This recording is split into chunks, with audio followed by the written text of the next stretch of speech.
It's so nice, actually, to be in a place where you have not to talk about your projects, but in somehow what pushed you to be who you are in somehow. And I have to say that I tend sometimes to begin from my teenage, thinking that maybe my teenage was the first time, but the first moment where I began to understand better myself. But in somehow with this, I was even pushed more. What really influenced me? I mean, who I am and why I am who I am.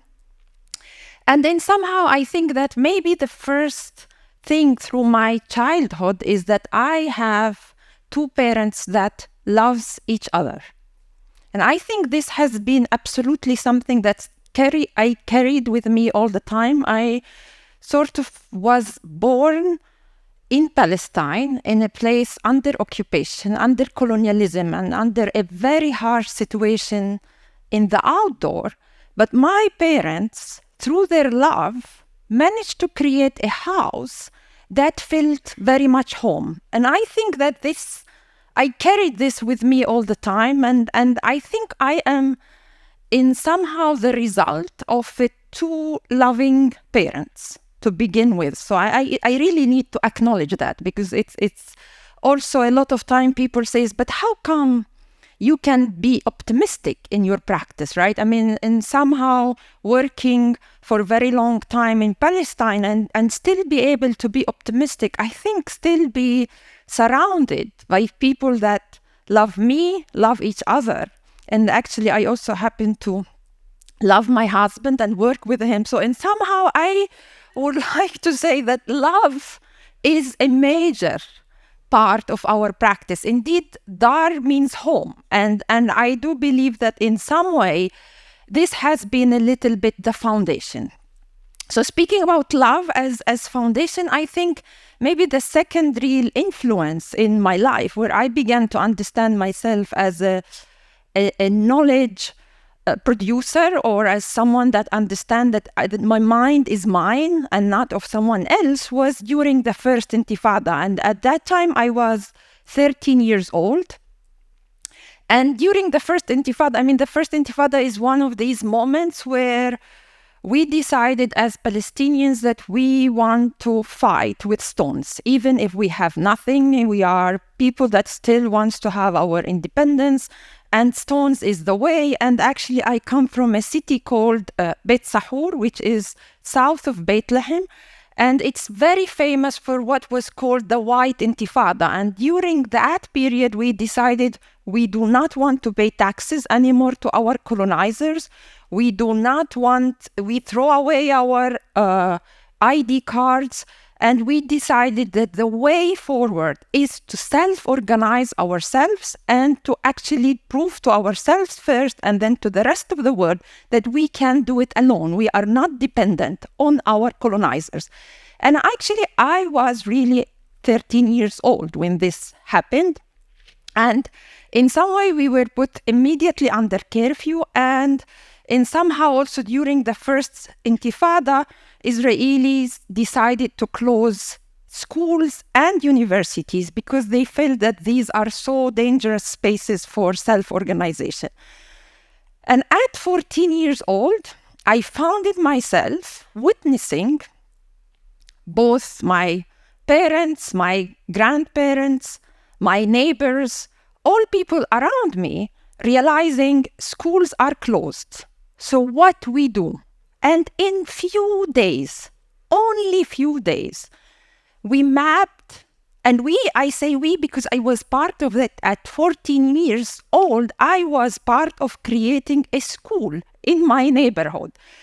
And in somehow we just looked at the empty living rooms and the empty garages and how many teachers do we have and who can teach whom what.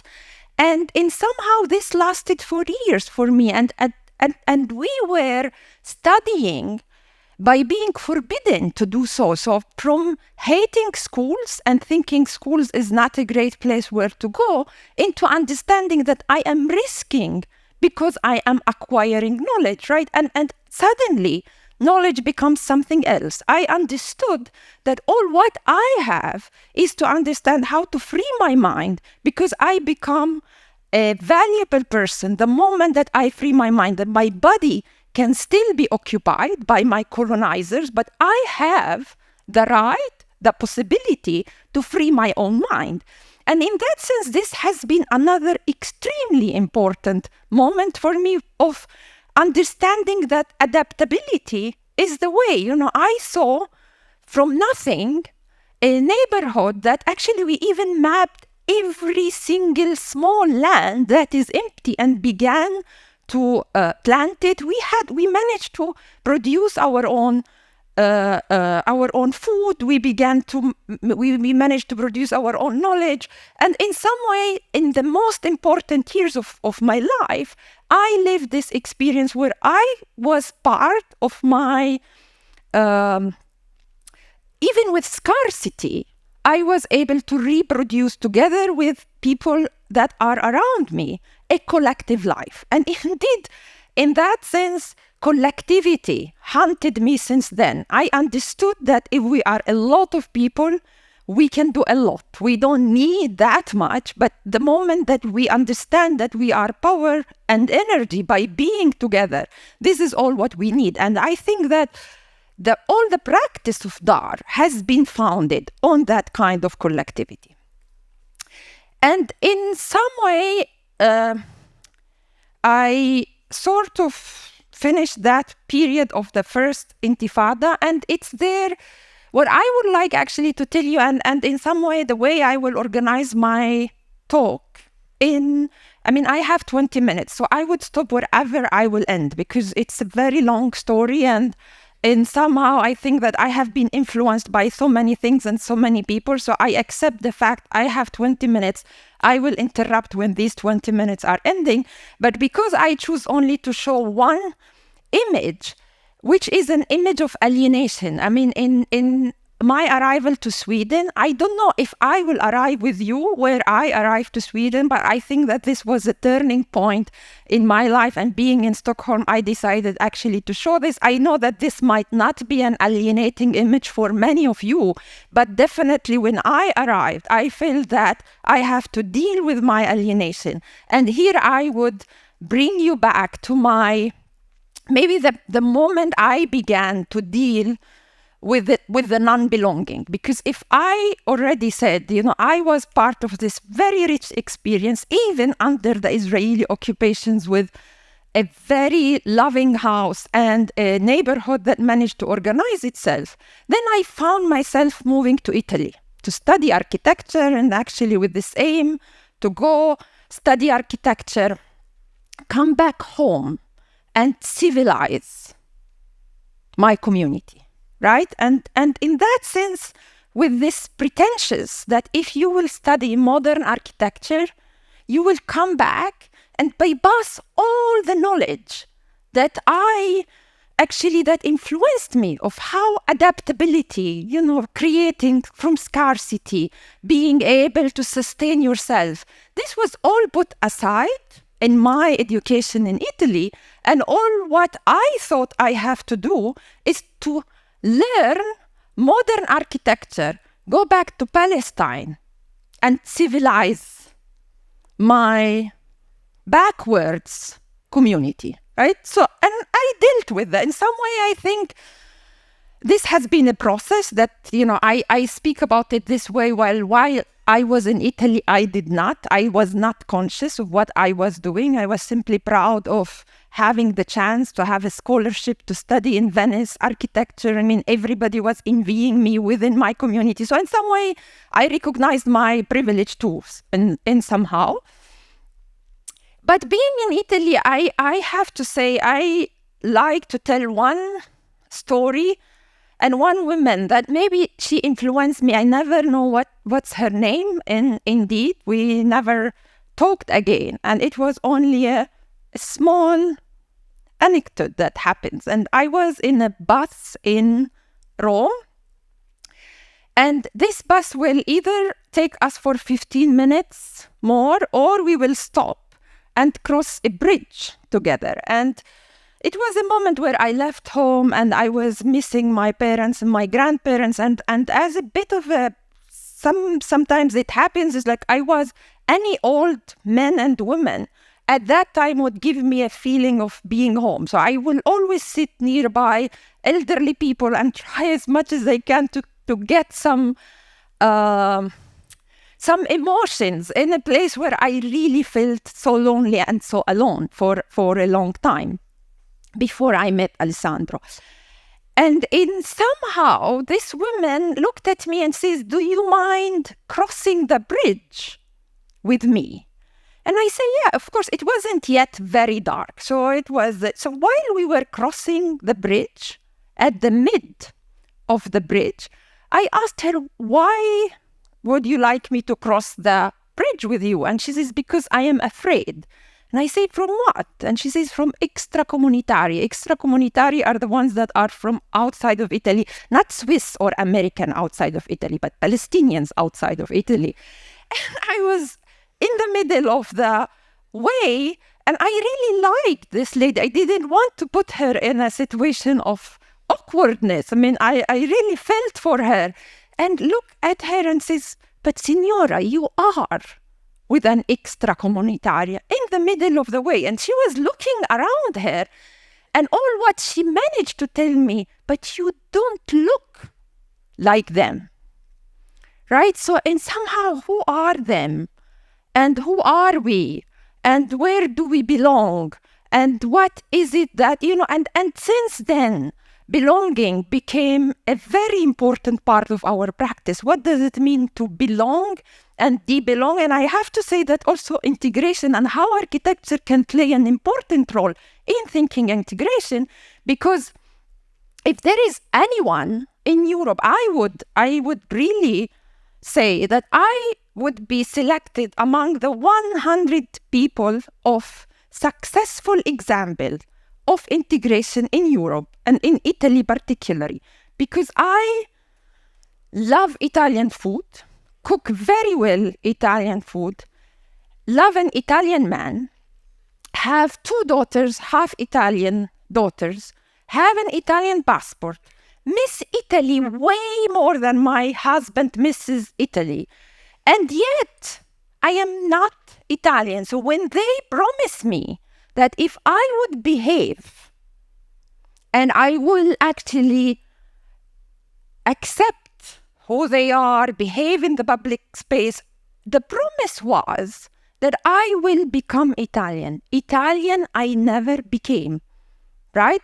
So in somehow I think, we think that this has nothing to do with architecture, but it has a lot to do with architecture.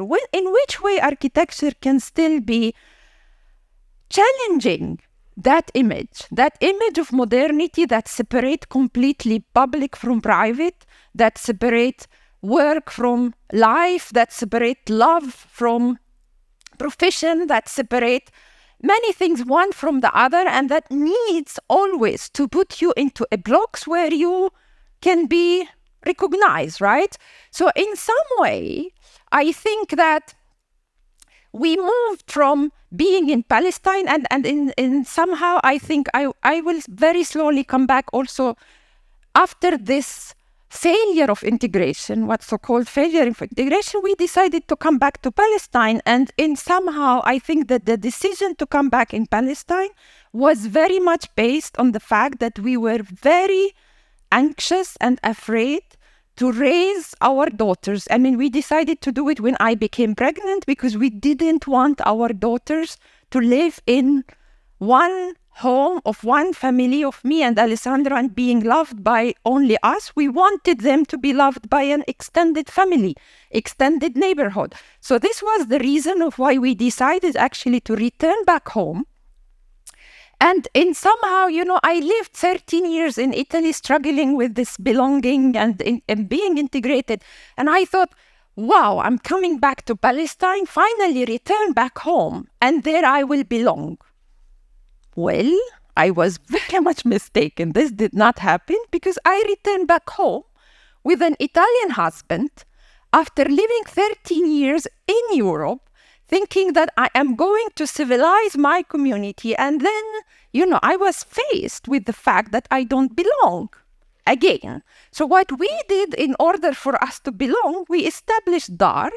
DAAR in Arabic means home, which brings love, which actually is a place where we managed to have to put the seeds for a lot of love and friendship with so many people.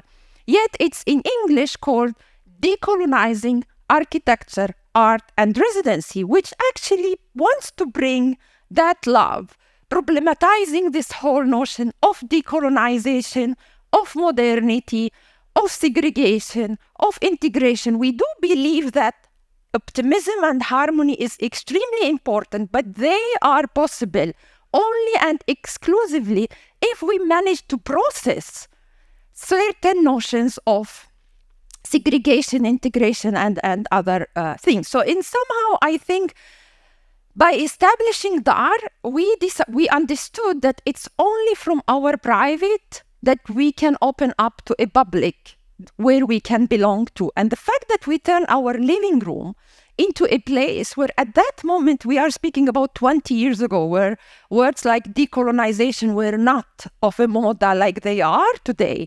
20 years ago, we wanted to understand, what does it mean actually to link decolonization with architecture? Can they come together? And our house was the only place from where we can manage that. And what we did, we say, we are here. We are troubled with discussions such as decolonizing architecture. Who around the world is troubled can come and be part with us. And actually, we took my brother. We are living in a place where I have two brothers and myself. It's like this always in Palestine, where parents build for their own kids on top of each other. And my brother was not yet married, and he gave us the key of his house. And we turned it into a residency where people were welcomed to come and visit. And you have no idea how and in which way our house became a reference. We didn't look for anyone. People were looking for us. Nobody that was interested in the intersection of art and architecture, decolonization, would come to Palestine without visiting us. All what we needed to say, this is our house, and we are troubled with these notions. And we created that for 10 years while I was working in the UN. I asked if I will be told when I will finish. The story is not even 1/10 of the story. One day I might have the chance to tell all the story, but for now, I'm happy to share this with you. Thank you very much.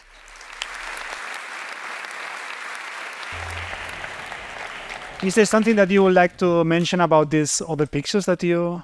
No. I think I'm okay with that. I knew that I will be stopping at the first picture. Is there any picture that is especially... No, I think it's maybe also to show how collectivity, I spoke a lot about humans and collectivity, and I cannot not recognize that what has been a major in our practice is the ability of bringing people together in order for us to process what we are troubled with, not by being in competition, but by saying, let's share our doubts rather than sharing what we are sure about and sharing the final results of our project. So I think that I put these images to show how much I think collectivity and being together in sitting on the ground has been the real architecture through which we have been working since 20 years. Thank you for sharing this 1/10 of the story. We'll invite you 9 times more in the future years. So maybe at some point we make it. When we know it's very difficult. From the outside, one has the feeling that you're a fighter. And I wonder if you're a fighter for what you believe. And I wonder if there are fights that you choose to fight and others that you try to avoid. Definitely. I think I would say I don't know if a fighter or I am someone that have very hard time to follow rules and regulations. And by this, it will make me a fighter. And somehow, I think I have been I learned that, not necessarily to accept your life, but to aim for different life is possible now. I don't want to aim for it in the future. I live this whole experience of we will liberate Palestine once, but I don't want to actually, you know, we are in a short visit in this life. And I think that more than being a fighter, I have a feeling that I am sort of in the process of every day liberating a little bit more my mind, and it feels good, you know, even if my body will not be liberated. But I think that through architecture I have been able to liberate a small part of my mind. And I think it's very interesting that with an architecture background, you have a practice which is quite unconventional, and it's an example for other architects that there are other possible ways of things to do after the normal education, so to say. Can you describe the structure of DAAR and how you have turned the things that interested you in a way of life, in a way of living? I think, you know, one thing is that we dared. You know, it's a bit of a when people ask me what did you do, how did you manage? I think, you know, first of all, if you will dare, and if you have, in some way, I think also we were helped by being in 2, sometimes in 3, and sometimes in 5, and sometimes in 20. So in somehow also collectivity helps, because you feel you are not risking alone, but you are together with other people. You know, there is a lot of moments where we would wake up in the morning at 5 a.m., me and Alessandro, and look at each other and says, what are we doing? You know, I mean, and I think that if I would have been alone in asking myself what I am doing would have been way harder. But the fact that we were in 2, sometimes in 3, I still remember this moment with Eyal, Weizman, and Alessandro in front of, in a street in Berlin. We were sitting, and it was the moment we finished our PhDs, and we were laughing, saying, you know, we analyzed fully the Israeli colonial sort of regime in terms of infrastructure, this and that. What we do now, right? I mean, it's also this whole thing of thinking what next. Sometimes collective thinking, I would say, you know, to dare and understand that collectivity is power. That's true. And actually, you do several things like teaching as well. It kind of gives you some kind of a stability. I guess you apply for funds or for some kind of, after you, in a previous conversation that we had, you said first you start something, right? Because out of the interest, and then you see if there is Yeah, I mean, I can say, because also this is a very important thing. It's like when people say, okay, how do you fund your practice, right? This is a very legitimate question. So in the first 10 years, I was working in the UN as a perfect technocrat, and in my save time, I am a co-founder of DAAR. Alessandro was teaching at the university, and Eyal was teaching at the university in the first years where we established. So we were funding our own selves, and then we opened our home for other people to come, and they were funding themselves. But after around 7 years, actually, we became a reference in the Middle East, and somehow I stepped back from the UN and decided to register as a non-profit organization. And we registered DAAR. DAAR is still registered as a non-profit organization, but then we realized immediately that in somehow the projects that were coming on our table were not really the projects that we wanted to do, because then we became as the service providers for many donors. And this is the moment where we stopped and says, no, this is not what we want. And we almost self-sabotage ourselves. And we left for many reasons, but this is one of the reasons. The moment that we became established, we felt this is where we have to escape. Because in somehow the moment that you got a signature in that sense, you become a service provider. And you know, I don't have any problem with this, but this is not what, because you said I feel I need to liberate myself through architecture. I'm not interested in building architecture. I'm selfishly thinking, what does it mean to liberate myself, inspire others to liberate myself? And can architecture play a role? Because architecture at the end of the day is our home, is our school, is our office, is everything. So in somehow, as maybe someone born in Palestine, instead of returning back to actually civilize my backwards sort of community, I decided, what does it mean for me to prove to myself that it is possible to actually turn architecture against itself, because architecture has been always nearby the power, nearby fascism, nearby whenever, and in somehow more dictatorship you find yourself in front, better the architecture would come, because nobody would negotiate with you your architecture, right? So in somehow we have exactly the opposite thing, is that we don't have clients, but we sort of commission ourselves certain projects, we set them on the ground, and then if someone would come to actually be part of it, it should be part free of the project. The possible ways that will turn with, because if they expect something that will happen, that kind of... This is where we don't take the money, because I tell you something. For me, someone to tell me what will happen in 3 years, this donor or this funder would take my head, would take my mind for 3 years away, because what happens, for me, I create a project, and then this project begins to actually live, because it lives, people comes, things happens, and then I promise, as in the integration promise to Italians, that this what will be happening in 3 years. And I have these glasses of that donor that gives me that money. Whatever happens, I don't see it. I ignore whatever is not within this glasses. So that means that I'm kept in the same exact point from where I departed, because if I knew what will be happening in 3 years, why am I even doing this project, right? And they ask you already that you should know 3, 5, 10 years. I'm not interested in this, because this is against my mind liberation. I keep this to others. It's fine, but it's not us. We want to actually understand life as our soil for knowledge production. I had a question here prepared regarding to what you will never compromise in order to get a project, but I think that's the freedom. Is that autonomy? Autonomy. Absolutely. This is unquestionable. And what is there something that you see other architects doing that you cannot stand? It's like your blood cooks. I don't know how to say, but it's like it cannot.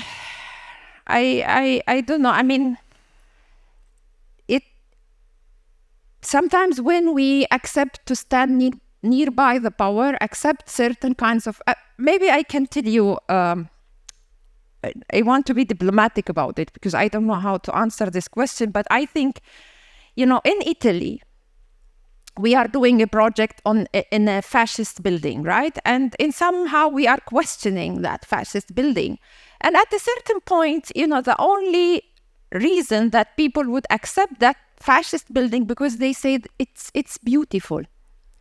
And honestly, I don't understand how a DNA of an architecture that was built in order to do something, we can still see that as beautiful, because we simply separated its creation, its purpose of creation, political, and that doesn't mean that we cannot repurpose it. But what I cannot stand is that the form of an architecture would be the burden. Would be accepting its political and social nature. This is what I don't stand. Is that yes, its form is extremely important, but we have to recognize that form and why that form was built in that way, why fascism need that building, need that sort of imaginary, and we even accept that we call this beautiful. For me, this is absolutely important. For me, an architecture is what it represents by form, socially, politically, and when we separate politics from architecture, when we separate social from architecture, this is where I feel I am very. I think that it's hard to move on. I mean, I think we should bring things together. Architecture is a holistic thing, and I understand form is extremely important, but form is creating in order to do something, and that something needs to be discussed. We cannot just. This is a very modern way of thinking. You separate form. I am an architect and I create forms. Indeed, when they call architects to do illegal settlements in Israel, what they say, I am an architect. I only design form, but you are designing illegal settlements, illegal colonial settlements, and you accept it because what? Because you are producing forms. This is I cannot accept, and for me, it's time to wake up and understand our role as society producers. I mean, we cannot permit ourselves to go on this way. Thank you. Thank you for sharing that, sharing your power and your mind with us. Thank you, Sandi.